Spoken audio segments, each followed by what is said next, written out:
आज हम लोग डिस्कस करेंगे लेटर राइटिंग को कैसे प्रेजेंट करना है बोर्ड एग्जामिनेशन में, क्योंकि ये जो लेक्चर है बोर्ड एग्जामिनेशन के रिगार्डिंग ही है मोस्टली, समझे क्या। और ये जो प्रेजेंट किया हूं मैं लेटर को हैंड रिटन, वो बोर्ड पेपर में ही किया हूं, ठीक है। तो बोर्ड पेपर में आपको लेटर राइटिंग कैसे लिखना है वो हम लोग देखेंगे इसमें, ठीक है, विथ स्पेस मैनेजमेंट। क्लियर हुआ? स्पेस किसको कहां पे कितना देना है, क्या लिखना है, कैसे लिखना है, वो सब हम लोग इस लेटर में देखेंगे। अच्छा, लेटर राइटिंग आएगा बोर्ड में, ये समझो ये आपका क्या है, बोलो, बोर्ड का ही क्वेश्चन पेपर है, आंसर शीट है बोर्ड का, ठीक है। Same as it is board ऐसा ही रहेगा बोर्ड का भी। तो सबसे पहले आपको यहां पे लिखना पड़ेगा question number 7।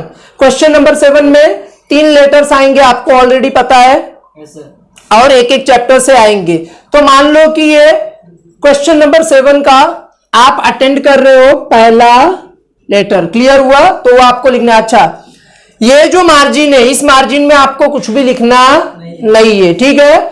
Letter for payment of dividend वो सब नहीं लिखना है, क्योंकि क्वेश्चन नंबर 7 का पहला आपने लिख दिया ना, तो पहला जो भी रहेगा वो एग्जामिनर चेक कर लेगा, पेमेंट ऑफ डिविडेंड का है या अलॉटमेंट ऑफ डिबेंचर का है या इश्यू ऑफ बोनस शेयर का है, वो देख लेगा। आपको एकदम नंबरिंग करेक्ट देना है। क्लियर हुआ?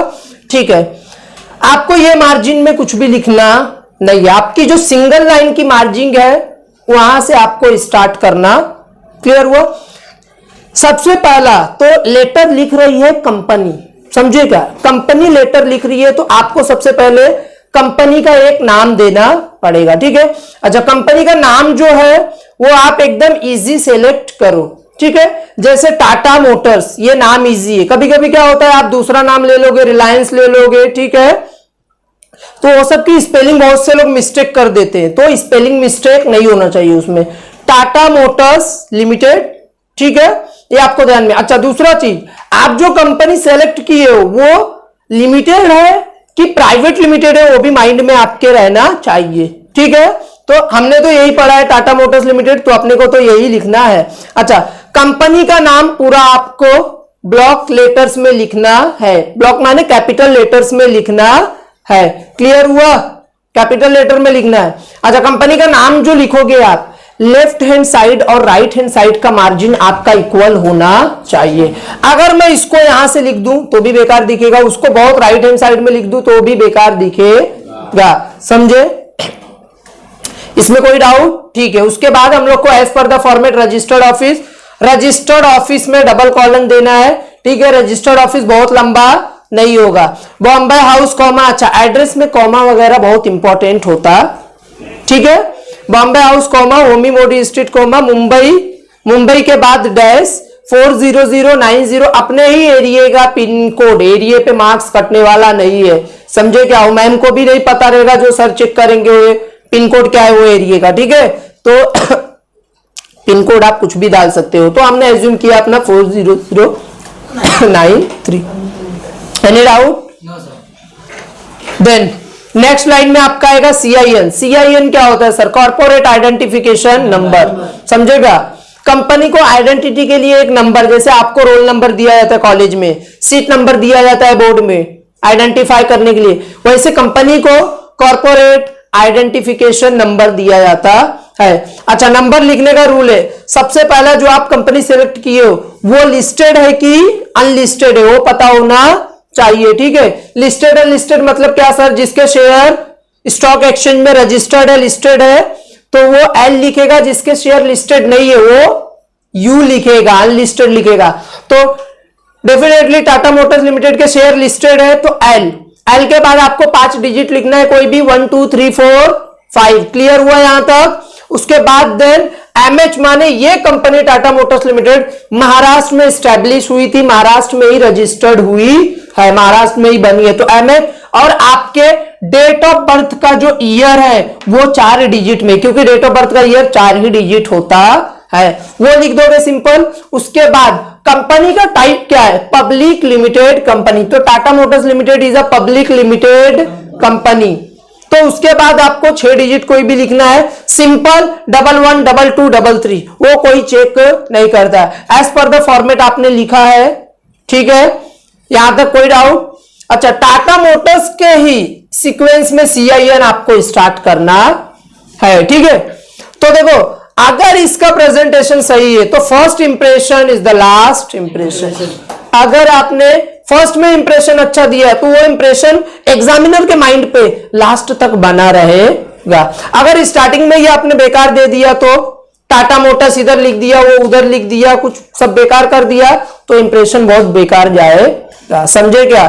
तो ये ऐसे दिखना चाहिए। कोई डाउट यहां तक? अच्छा, come to the next line. अभी यहां पे क्या है बोलो, phone number left hand side के एकदम मार्जिन से ही आपको मार्जिन से ही लिखना है फोन, NOB नहीं लिखना है। डबल कॉलन 022, क्योंकि मुंबई की बात हो रही है, कंपनी का रजिस्टर ऑफिस मुंबई में 022, कोई भी 8 digit. Nobody will write there mobile number, यहां पे कोई भी अपना उसका मोबाइल नंबर नहीं लिखेगा, याद रखना, समझे क्या। फोन नंबर 8 डिजिट का होता है, 22 33 44 55। उसके बाद एक रेफरेंस नंबर जस्ट दे देना, अपने नाम का कैपिटल लेना है, पहला स्लैश मार के जो ईयर चल रहा है 2022 वो फॉर्मेट को, समझे क्या, अप्लाई करने के लिए। कोई डाउट है यहां तक? अच्छा, come to the right hand side.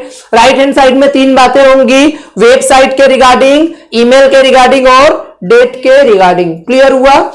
Website हम लोग को एकदम सिंपल लेना है, डबल कॉलन के बाद www.tatamotors.com।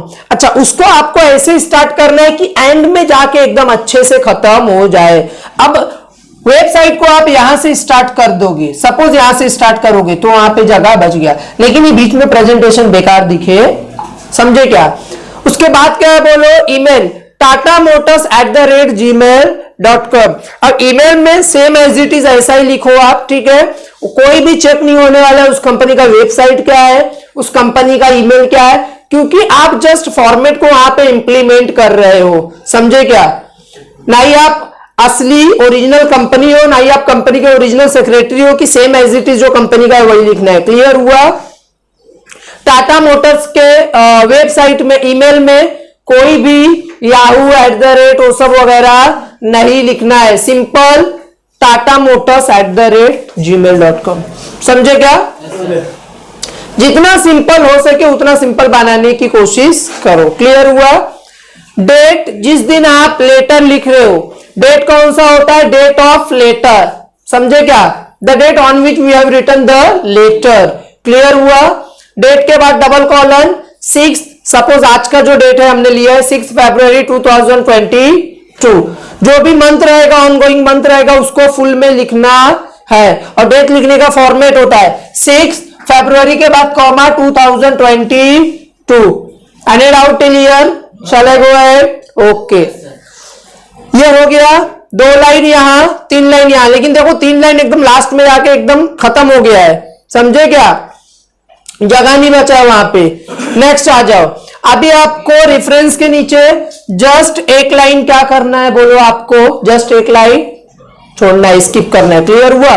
क्योंकि वो लाइन में ऑलरेडी डेट आया हुआ है, और वैसे भी डेट नहीं भी आता तो हम लोग को छोड़ना पड़ता है, क्योंकि सब एक ही में मिक्सअप हम लोग नहीं कर सकते। क्लियर हुआ? समझे यहां तक?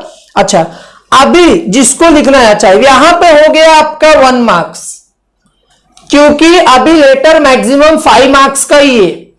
लास्ट प्रीवियस पैटर्न में 10 मार्क्स के भी लेटर हुआ करते थे, 5 मार्क्स के, तो 20 मार्क्स के लेटर थे। अभी आपके जो आपका सिलेबस चेंज हुआ, पैटर्न चेंज हुआ, तो उसमें 10 मार्क्स से लेटर को, तो एक लेटर मैक्सिमम 5 मार्क्स के लिए रहेगा। तो 5 में से आप समझो कि 1 मार्क्स आपको यहां मिल गया, 1 मार्क्स आपको यहां मिल गया, 2 मार्क्स, समझा? नेक्स्ट 1 लाइन छोड़ना है आपको, receiver of the letter, letter किसको रिसीव होगा वो आपने लिखना है। स्पेस मैनेजमेंट दिख रहा है ना, फोन नंबर एकदम यहीं से स्टार्ट हुआ, मैंने यहां से नहीं किया, समझे क्या। तो इसी को बोलते हैं, that is called as the space management. तभी अच्छे से खत्म होगा लेटर, क्योंकि नीचे जगह कम पड़ सकता है अगर आपने यहां पे ज्यादा वो किया तो। Next, receiver of the letter will be somebody, कोई समबडी होगा, मतलब समबडी को रखोगे तो अच्छा है, कोई जाना माना चेहरा रहेगा तो अच्छा है। और वो सब उसमें मत लिखना, मिस्टर जैक, मिस्टर डैड, समझे क्या, वो सब उसमें लिखो मत, बैड बॉय, समझे। तो try to avoid writing these names. Clear हुआ क्या?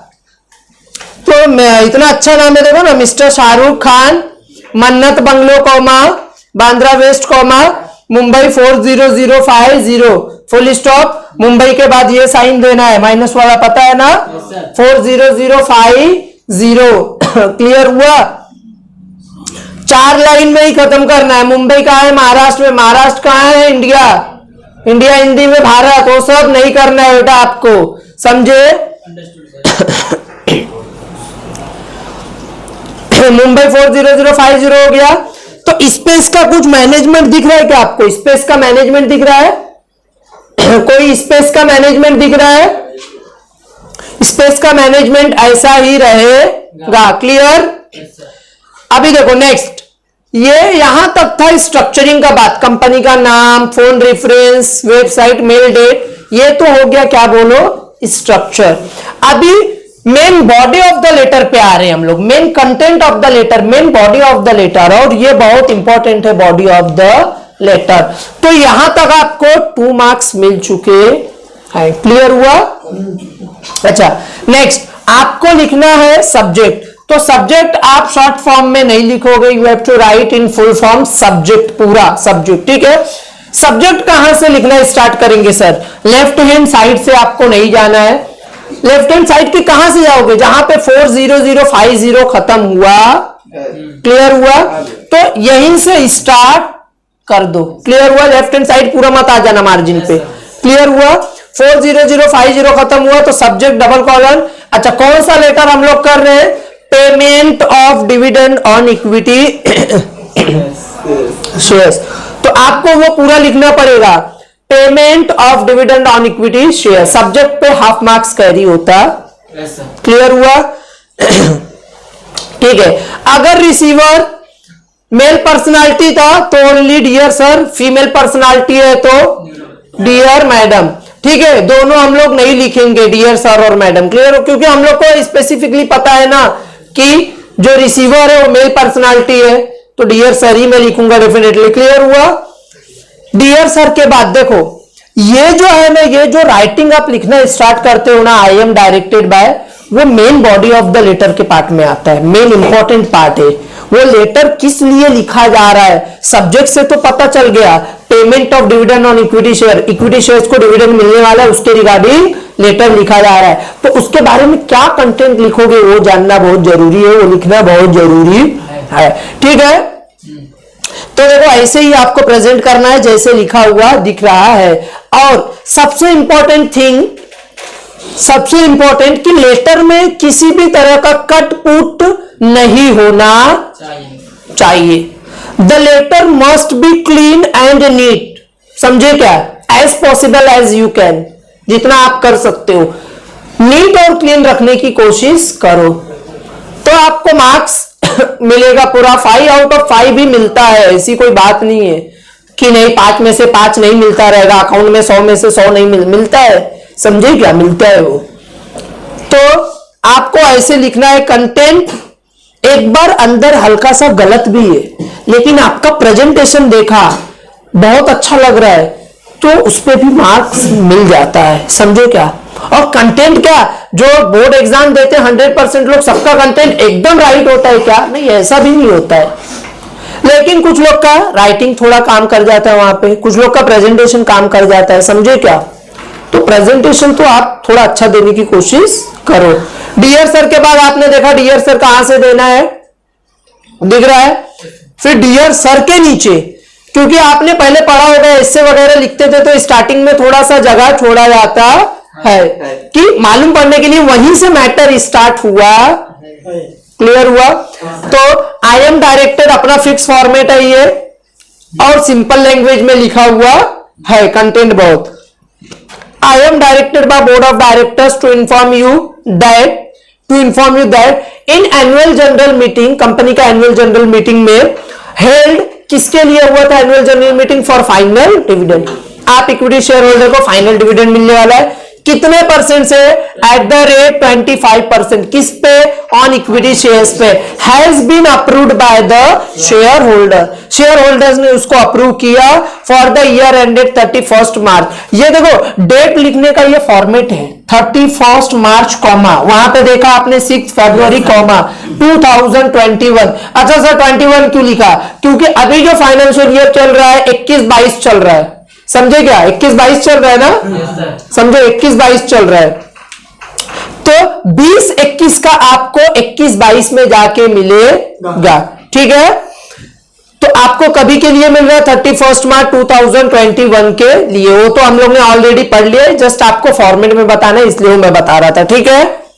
तो ये हो गया मेन कंटेंट हो गया। अभी ये टेबल जो है ना वो भी कंटेंट में आता है, समझे क्या? टेबल आपको देना है तो उससे रिलेटेड एक लाइन फिक्स है, मैंने आपको दिया हुआ है, the details of dividend payable are given below. दूसरा लेटर है अलॉटमेंट ऑफ डिबेंचर है, the details of allotment of debentures are given below, समझे क्या? तो ये एक लाइन फिक्स है। कंटेंट अपना हर जगह जहां पे जो रिपीटेड सेंटेंस है मैंने वही रखा है, आप देख सकते हो पूरे 7 के 7 लेटर्स में, समझे क्या?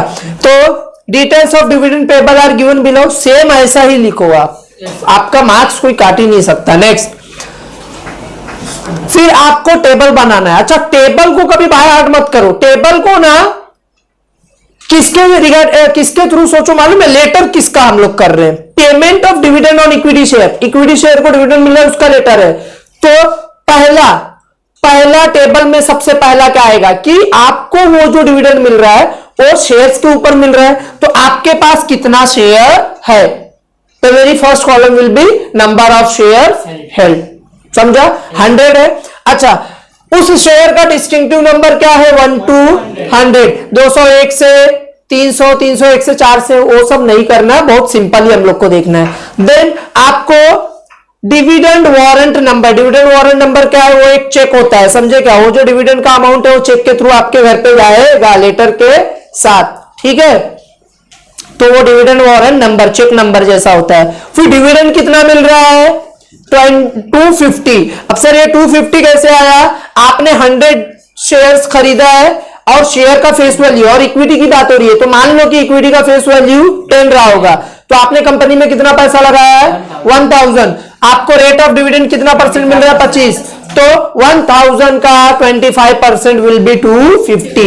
ये डिविडेंड का अमाउंट आपको डिविडेंड वारंट के थ्रू, dividend warrant is nothing but a cheque sent by the company with the letter to the share holders. वो आपके घर पे आएगा, आपको लेना है और उसको बैंक में सबमिट करना है। कोई डाउट है यहां तक? सब हम लोग को पढ़ के हो गए, बस ये प्रेजेंटेशन दिखाने के लिए, ठीक है?